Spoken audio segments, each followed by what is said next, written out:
하나님의 말씀은 마태복음 2장 1절에서 12절 말씀입니다. 마태복음 2장 1절에서 12절 말씀입니다. 헤롯 왕 때에 예수께서 유대 베들레헴에서 나심에 동방으로부터 박사들이 예루살렘에 이르러 말하되 유대인의 왕으로 나시니가 어디 계시냐? 우리가 동방에서 그의 별을 보고 그에게 경배하러 왔노라 하니 헤롯 왕과 온 예루살렘이 듣고 소동한지라. 왕이 모든 대제사장과 백성의 서기관들을 모아 그리스도가 어디서 나겠느냐 물으니 이르되 유대 베들레헴이오니 이는 선지자로 이렇게 기록된 바 또 유대 땅 베들레헴아 너는 유대 고을 중에서 가장 작지 아니하도다. 내게서 한 다스리는 자가 나와서 내 백성 이스라엘의 목자가 되리라 하였음이니이다. 이에 헤롯이 가만히 박사들을 불러 별이 나타난 때를 자세히 묻고 베들레헴으로 보내며 이르되 가서 아기에 대하여 자세히 알아보고 찾거든 내게 고하여 나도 가서 그에게 경배하게 하라. 박사들이 왕의 말을 듣고 갈새 동방에서 보던 그 별이 문득 앞서 인도하여 가다가 아기 있는 곳 위에 머물러 서 있는지라. 그들이 별을 보고 매우 크게 기뻐하고 기뻐하더라. 집에 들어가 아기와 그의 어머니 마리아가 함께 있는 것을 보고 엎드려 아기께 경배하고 보배압을 열어 황금과 유향과 모략을 예물로 드리니라. 그들이 꿈에 헤롯에게로 돌아가지 말라 지시하심을 받아 다른 길로 고국에 돌아가니라. 아멘. 오늘 본문은 예수님의 나심, 예수님의 탄생이 어떤 의미가 있는지를 보여주고 있는 말씀이죠. 모르는 사람이 없을 정도의 유명한, 아니 그냥 그게 또 무슨 의미가 있을까라고 생각할 정도의 너무 익숙한 본문이기도 합니다. 동방으로부터 박사들이 별을 보고 베들레헴에 유대인의 왕으로 나신 이가 누군지 도대체 어디에 있는지 찾아오는 내용입니다. 이 박사들이라고 하는 말은 마술사나 무슨 점성술사, 별을 보고 왔으니까 별을 보고 어떤 예언하는 그런 사람들이에요. 지혜자라고도 할 수 있죠. 꿈을 해석하고 그래서 사람들의 약간의 우리가 잘 아는 대로 점을 쳐주는 앞길의 지혜를 이렇게 베푸는 이런 사람으로 이 얘기를 합니다. 이런 사람들은 가끔 바로 궁전에도 있었고 이집트나 바벨론의 궁전에 있었던 것을 우리는 알 수 있죠. 중요한 것은 이들이 이방인들이며 하나님을 알지 못하는 자들이라는 사실이에요. 그런데 메시아를 찾아옵니다. 유대인의 왕으로 나신 이가 누구뇨? 유대인의 왕을 왔다는 사실이에요. 그러니까 이 의미가 뭐겠어요? 예수 그리스도께서 하나님의 아들이며 죄인을 구원할 자라는 사실을 지금 마태가 1장에서 밝혔잖아요. 그런 분임을 지금 밝히려고 이 복음서를 쓰는 중에 지금 이 사건을 굳이 마태만 얘기를 해요. 그러니까 마태가 여러 자료들이 있는 가운데 자기가 가지고 있었던 특별한 자료였겠죠. 이것을 지금 얘기하고 싶은 이유가 뭐였겠냐 이거죠. 족보를 처음부터 서술한 이유도 예수라는 자가, 예수는 그 당시 사람들이 다 알고 있었으니까 예수라는 자가 바로 하나님의 약속을 이루는 분이시다라는 것을 증명하기 위해서 족보를 또 나열했던 것이죠. 그런데 지금 예루살렘에서 아주 멀리 떨어져 있는, 그것도 이방인이 하나님을 믿는 자가 아닌 점성술사임에도 불구하고 그들이 찾아와 왕으로 고백하는 자가 바로 예수다라고 얘기하고 있는 거예요. 그러니까 너희들에게 족보를 통하여 예수가 누구인 것을 지금 자꾸 설명을 잘 하려고 한 것만이 아니라 너희들과 아무 상관은, 아니 도대체 어떻게 알았을까 하는 자들, 알지도 못한 동방에 이방인이, 아니 하나님을 섬기는 자가 아닌 별을 섬기고 그런 자가, 지혜로운 자로서 자기의 앞길을 스스로 개척하는 자가 너희들이 보았던 그 예수를 찾아왔다, 이 사람들이. 그러니까 어마어마한 사건이 펼쳐졌음을 얘기해 주는 거예요.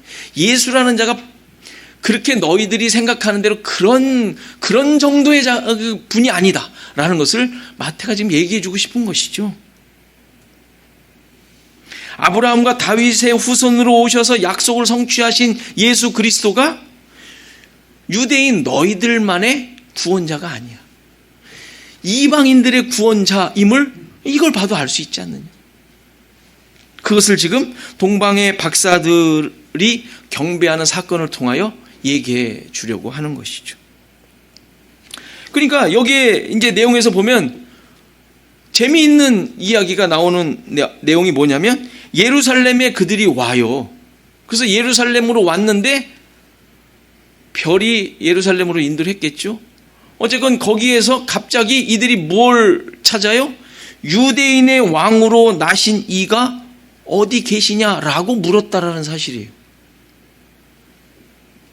다윗의 후손으로 오신 왕을 유대인들은 그 당시에 전혀 모르고 있었음을 얘기해 주는 것이죠. 그가 와서 느닷없이 와가지고 예루살렘에 와서 유대인의 왕으로 나시니가 누구냐? 어디 있냐? 라고 묻고 있는 거예요. 거기 있는 사람들이 당연히 알아야 되는 거 아니에요? 그런데 엉뚱한 곳에서 온 사람이 지금 유대인들에게 유대인의 왕으로 나신 이가 있는 걸로 아는데 어디 있니? 라고 묻고 있는 거예요. 유대인들은 전혀 모르고 있었다는 얘기죠. 바보였다는 얘기, 바보. 그들이 지금 엉뚱한 상황 가운데 있었음을 폭로하고 있는 것이죠. 그들은 지금 로마의 어떤 통치하에 시저를 왕으로, 그리고 유대 지역을 다스리고 있는 헤롯을 자기들의 왕으로 그냥 그렇게 섬기고 있던 자들 아닙니까? 그렇게 살고 있었던 자들이에요. 그게 자기들의 삶인 것으로 아무 생각 없이 살고 있었던 상황에 느닷없는 엉뚱한 사람이 와가지고 유대인의 왕으로 나신 이가 있다는데 어디 있니? 라고 묻고 있는 거예요. 너희들 왕 어디 있어? 너희들 왕. 그럼 유대인들은 뭐라고 대답했어야 돼요? 우리 왕 여기 있지 않느냐, 헤롯. 그리고 이 나라 전체를 다스리고 있는 시저 저기 있다, 로마에. 라고 해야 되지 않습니까? 이들의 대답이. 근데 지금 이 사람들이, 박사들이 와서 무슨 이야기를 하는 거예요? 그거 아니다. 너희들이 섬기는 왕? 그게 아니다. 라고 얘기해 주고 있는 거예요.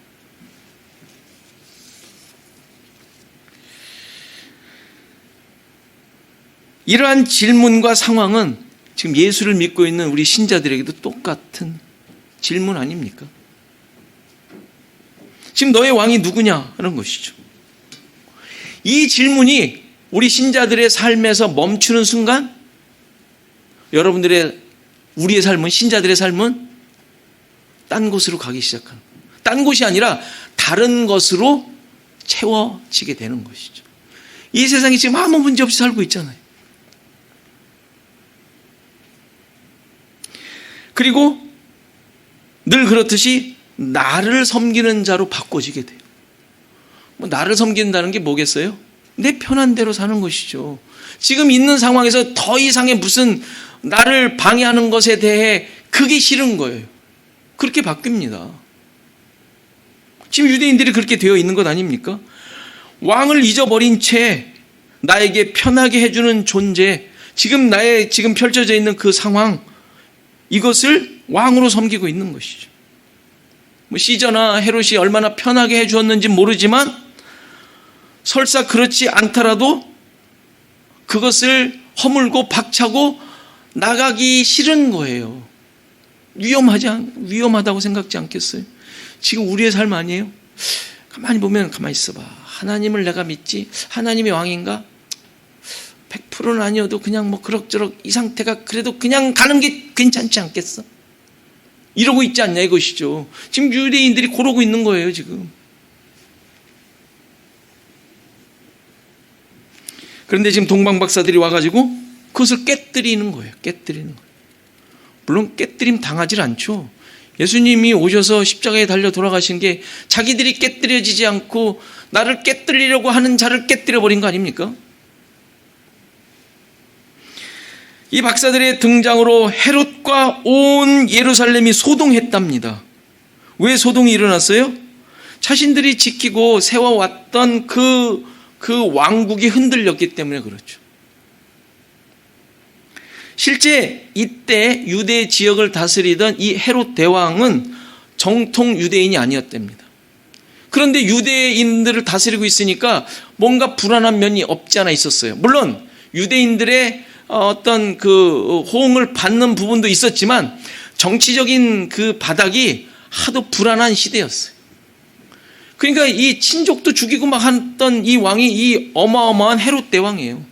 이따가 뭐 아이도 죽이지 않습니까? 이건 뭐 서슴지 않는 사람이었거든요. 그러니까 이런 불안한 상황 가운데서 유대인의 왕을 찾는 소문을 들으니 난리 날만하죠. 소동이 날만하겠죠. 했었죠.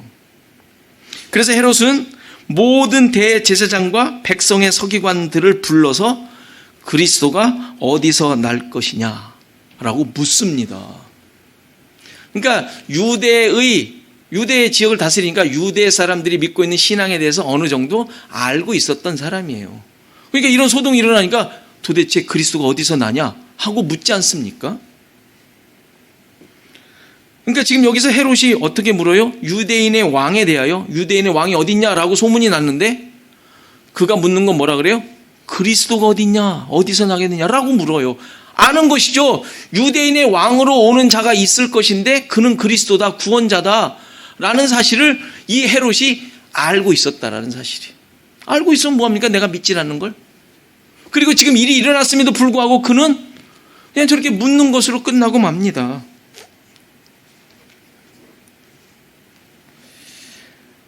여기서 그런 질문을 하자 대제사장과 백성의 서기관들, 성경을 줄줄줄 다 알고 있는 빠삭한 이 사람들이 미가서의 내용을 얘기하지 않습니까? 그래서 오늘 본문에 있는 대로 뭐라 그래요? 6절에 또 유대 땅 베들레헴아 너는 유대 고을 중에서 가장 작지 아니하도다. 내게서 한 다스리는 자가 나와서 내 백성 이스라엘의 목자가 되리라. 미가서의 내용을 조금 바꾸긴 했지만 아무튼 베들레헴에서 왕 너희들을 다스릴 자가 날 것이다 라는 이야기를 지금 미가서를 통해서 확인을 했어요. 서기관들도 대제사장들도 그리고 헤롯까지도 이제 확인을 했어요. 이 사실이 진실이라고. 지금 들은 소문이 성경을 보니까 진짜네, 진짜인 걸 확인했어요. 자, 이랬으면 이제 어떻게 해야 되겠어요? 어떻게 해야 되겠어요? 당연히 그 박사들과 함께 달려갔어야 되지 않겠어요? 낙대는데 도대체 어디냐? 베들레헴 싹 뒤져라. 할만해야 하지 않습니까? 당연히 그래야 되겠죠. 뭐 헤롯은 그렇다 치더라도 대제사장과 서기관들은 적어도 그 목자를 박사를 쫓아가 어디냐 도대체 했어야 되지 않겠어요? 그런데 경배하러 가기는커녕 박사들을 불러 별이 나타난 때를 자세히 묻고 언젠지 뭐 자세히 물을 만하잖아요. 그리고 아기에 대해 자세히 알아보고 찾거든 나에게 이제 말해서 나도 가서 경배하도록 해줬으면 좋겠다라는 것으로 끝내버려요. 이들에게 있어서 하나님의 말씀이 지시하는 그리스도가 그들에게는 하나도 중요치 않아요. 하나님의 말씀을 무시하니 별로 신경도 안 쓰니 그 말씀이 말하고 있는 그리스도, 예수 그리스도가 무슨 의미가 있겠어요? 자신들의 삶을 맡길 만한 내용이 아닌 것이죠. 그 그리스도, 뭐 누가 목자가 나? 그 목자에게 자기의 삶을 맡길 만한 존재로 생각지 않는 거예요.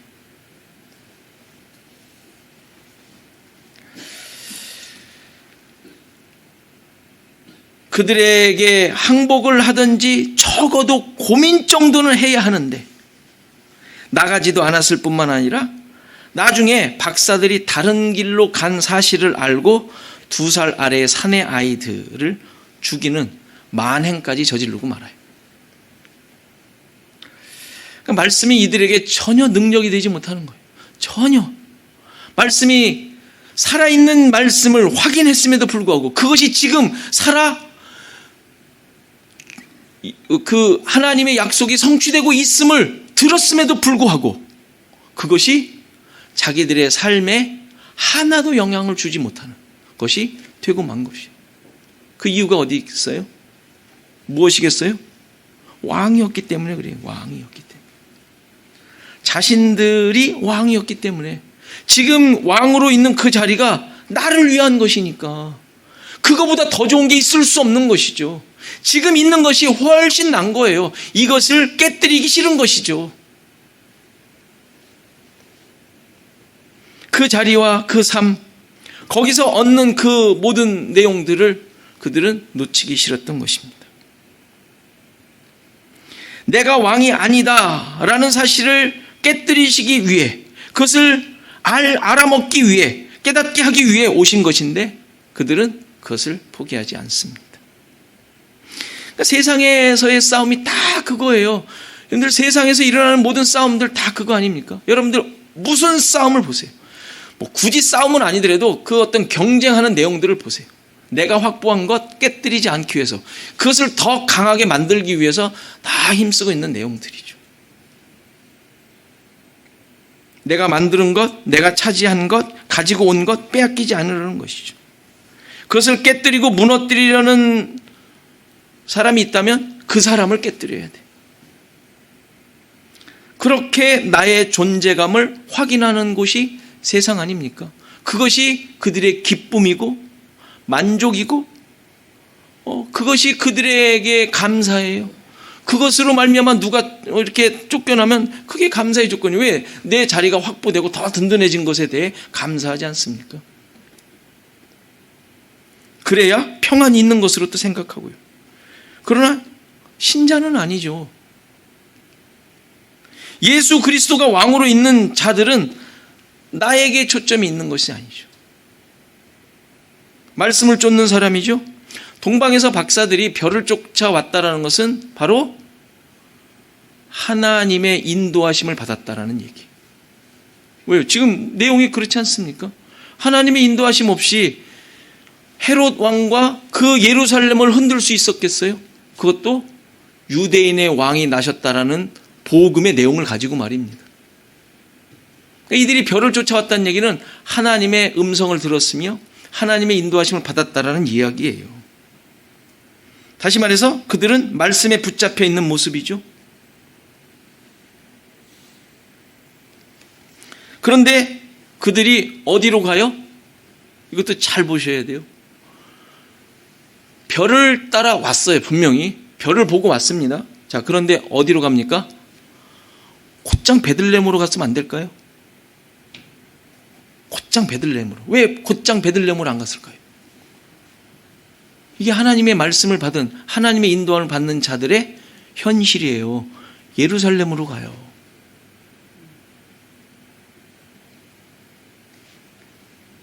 세상 속으로 가는 것이죠. 결국 헤롯 앞에까지 가게 되죠. 사단 앞에까지 갔다고 생각해도 돼요. 죽을 수도 있는 자리 아닙니까? 그래서 그것을 통하여 세상을 흔들고 허물고 깨뜨려지도록 인도받는 거예요. 이게 하나님의 말씀을 가지고 있는 신자들의 삶이죠. 현실이죠. 그래서 세상으로 하여금 주인이 누구인지를 그 믿는 자들, 하나님 인도를 받는 자들을 통하여 계속 확인해 가도록 하는 거예요. 그게 우리가 있는 이유죠. 너희들의 진짜 왕이 누구인지 아느냐? 이걸 위해서 우리가 지금 사는 거예요, 여러분들. 말씀이 중심이 된 삶을 사는 자, 그래서 하나님이 주인이심을 드러내는 자, 그것만이 나를 이끌음을 보여주는 자가 세상 속에 있는 하나님의 인도함을 받는 자들의 모습이죠. 예수 중심의 삶은 가정이나 교회에서만 드러나는 게 아니에요. 안 그럴 때도 있어요. 가정이나 교회 안에서도. 그렇죠? 우리가 경험하죠. 교회가 왜 이렇게 주인이 많은지 몰라요? 아니, 왜 이렇게 하나님이 많은지 몰라요? 아니, 예수님도 많아요. 다 예수님을 의지해서 예수님을 찬양하고. 예수 중심의 삶, 말씀 중심의 삶은 세상 속에서의 삶이에요. 예루살렘이 삶의 현장이며 헤롯 앞이 말씀 중심의 삶을 사는 현장입니다. 지금 여러분들이 있는 곳, 여러분들이 어디에서 사십니까? 그것이 우리 신자들의 현주소입니다. 거기에서 너희들의 왕이 누구냐를 드러내는 삶을 사는 것이죠. 이것이 박사들을 베들레헴으로 직접 인도하시지 않고 예루살렘으로 인도하신 이유예요. 세상으로 하여금 정죄를 당하도록 하는 것이죠. 죄인들임을 드러내는 거예요. 복음을 전하는 것은 구원을 얻게 함도 있지만 그것과 함께 거부하는 자들을 심판하는 거예요. 아니, 거부하지 않더라도 지금 어둠 가운데 있는 자들을 드러내주는 거예요. 이게 우리의 삶이죠. 자신들이 얼마나 하나님의 아들을 미워하며 거부했는지를 증거로 남기도록 하는 것이 우리의 삶이죠. 골탕 먹어봐라가 아니죠. 그런 식으로 마음을 가지시면 안 되고, 우리가 복음을 가지고 사는 삶을 통하여 그들이 나는 저렇게 안 사는데 라는 것을 확인토록 하는 거예요. 이게 시작 아니겠어요? 그런데 이런 상황 가운데 한 가지 착각하지 않아야 할 것이 있습니다. 그게 뭐냐면 세상이 인정해 주는 것으로 증거 삼아서는 안 된다라는 사실이에요. 헤롯이 박사들을 부릅니다. 가만히 불렀다라고 얘기해요. 가만히라는 말은 비밀스럽게, 개인적으로 라는 뜻이에요. 약간 불안했었겠죠, 당연히. 어쨌건 비밀스럽게 사적으로 불렀어요. 왕궁으로 초대됐으니 이 박사들이 몇 명이었는지 모르지만 보통 3명이라고 추정도 하고요. 뭐 그건 성경적인 건 아니에요. 아무튼 3명이라고 얘기도 하고, 어떤 분들은 이분들이 꽤 고위직에 있었을 터인데 왕궁 같은 데서 일하는 사람이었다면 일행들이 꽤 있었을 것이다 라고 추정도 해요. 어쨌건 왕궁으로 초대되었다라는 것은 왕이 그들을 후하게 대접했다라는 이야기예요. 뭐 융숭한 대접을 받았을 것이 분명해요. 그런데 그리고 나서 8절을 보면 헤롯이 그들을 베들레헴으로 보내요. 박사들은 베들레헴을 몰라요. 유대인의 왕이 어디서 태어날지 모르는 사람들이었어요. 그런데 이 헤롯이 가르쳐줘요. 베들레헴으로 보내며 이르되. 놀랍지 않아요? 기가 막힌 역사 아니에요? 그렇죠? 아기를 찾으면 나에게도 알려주어 경배도 하게 해라 라는 말을 듣고 갔습니다. 그렇죠?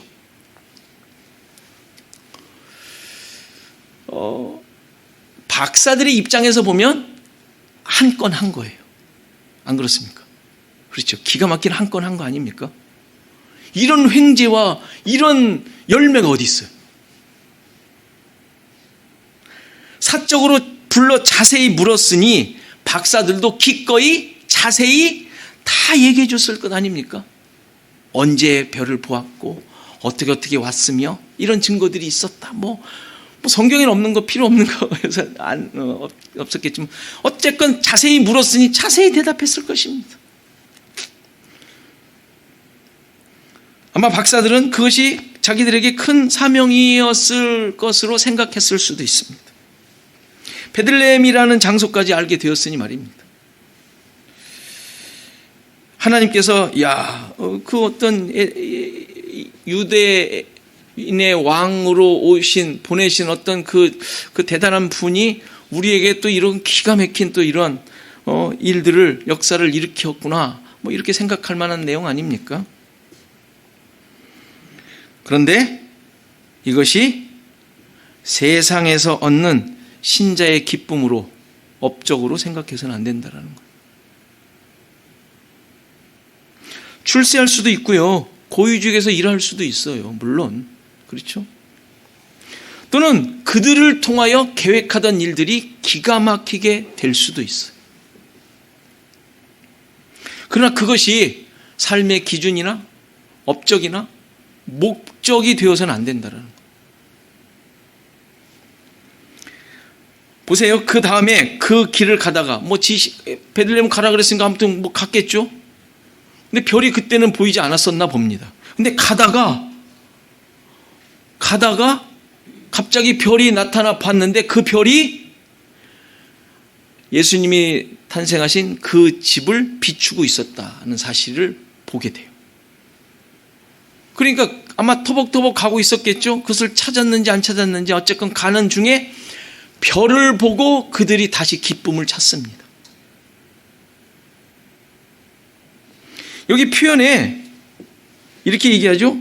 10절을 보면 그들이 별을 보고 매우 크게 기뻐하더라. 이게 이렇게 했지만 더 이상의 최상급의 표현을 할 수 없는 기쁨을 얘기하는 거예요. 매우 크게 기뻐했다. 그냥 별을 보고 기뻐했다라고 해도 되잖아요. 근데 최상급의 최상급, 아주 반복의 반복, 강조의 강조를 해서 기뻐했다고 얘기하지 않습니까? 발견하기 전에 그들이 만만치 않았다라는 얘기예요. 바로의 말을 듣고 그런 상황들이 그들에게 기쁨이 아니었다라는 것을 반증해 주고 있는 표현이에요.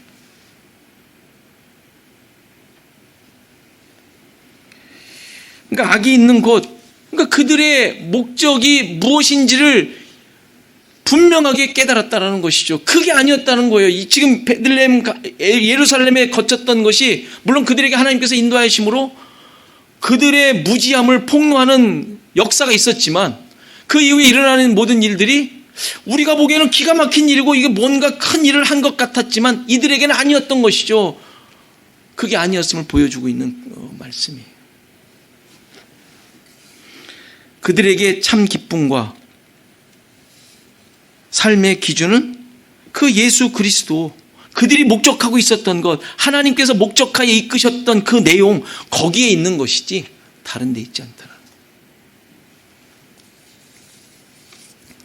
자주 제가 드린 말씀이지만 요셉의 출세가 가족을 이민 가게 하고 정착하게 하여 고난을 이겨내도록 했지만 무시무시한 400년간의 노예 삶을 준비하게 하는 이유가 되었어요. 모세의 출세는 이스라엘을 구원할 것 같은 능력인 줄 알았는데 40년간 광야의 삶을 이끌 준비를 하는 내용이었어요. 여러분들 이런 것에 여러분들 아멘 하실 수 있으며 하나님을 더욱더 의지하실 수 있겠어요?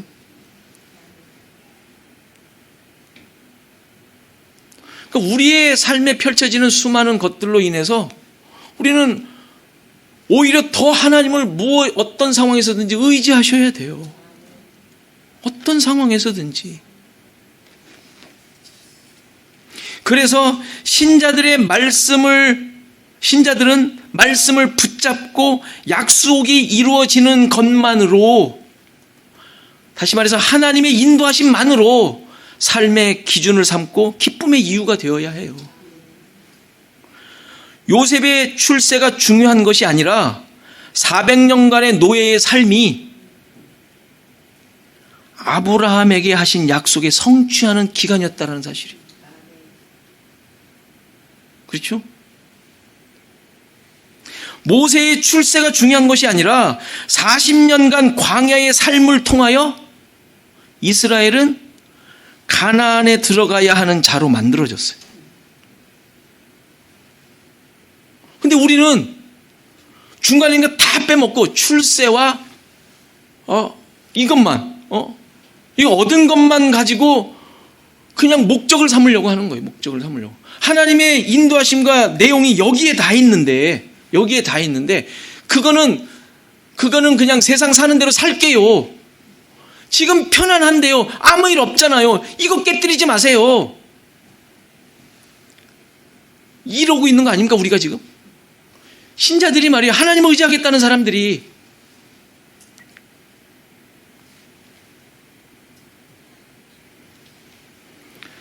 나의 삶에 다시 질문하셔야 돼요. 오직 예수 그리스도만이 왕으로 존재하고 있는가? 그것이 나의 전 삶의 전부인가? 세상에서 주어지는 유혹들은 전부 저것들을 확인하기 위한, 예수 그리스도가 주인이신가 왕이신가를 확인하기 위한 미끼들이에요. 미끼들. 설사 그 미끼를 여러분들이 물 수도 있어요. 그래서 물어서 끌려갈 때 확인하셔야 돼요. 그리고 이게 내가 지금 주인이 되고 있는 과정이다. 그럼 놓으셔야죠. 확인하셔야죠. 이거에 내가 지금 매여 있구나. 확실하게 더욱더 주님을 의지하도록.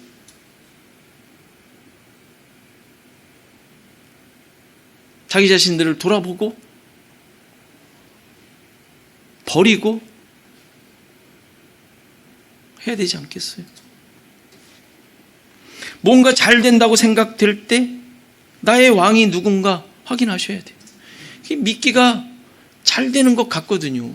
잘 되는 것 같거든요. 그리스도는 예루살렘이 아닌 베들레헴에서 나셨어요. 베들레헴에서 나셨어요. 예루살렘에 있을 것 같은 착각을 우리는 빨리 벗어나셔야 돼요. 베들레헴에서 나셨어요.